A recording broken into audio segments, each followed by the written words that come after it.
அதிமுக பொதுச் செயலாளர் இபிஎஸ் மீது தயாநிதி மாறன் அவதூறு வழக்கு பதிவு செய்திருக்கிறார். சென்னை எழும்பூர் நீதிமன்றத்தில் இந்த வழக்கானது வந்திருக்கிறது. இது குறித்த கூடுதல் தகவலோடு இணைகிறார் செய்தியாளர் பாரி கார்த்திக். வணக்கம் பாரி கார்த்திக், விவரங்கள்.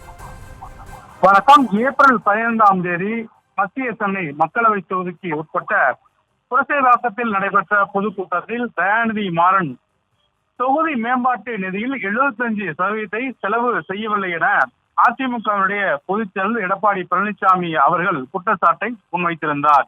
எடப்பாடி பழனிசாமியின் தவறான தகவல்களை திரும்ப பெற வேண்டும் என்றும் உடனடியாக பொதுவெளியில் மன்னிப்பு கேட்க வேண்டும், இல்லை என்றால் 24 மணி நேரத்திற்குள் சட்ட ரீதியான நடவடிக்கை தொடர வேண்டும் என்று ஏற்கனவே தயாநிதி மாறன் அறிவித்திருந்த நிலையில் எடப்பாடி பழனிசாமி அவர்களுக்கு எதிரான அவதூறு வழக்கு தற்போது தயாநிதி மாறன் தொடுத்திருக்கிறார்.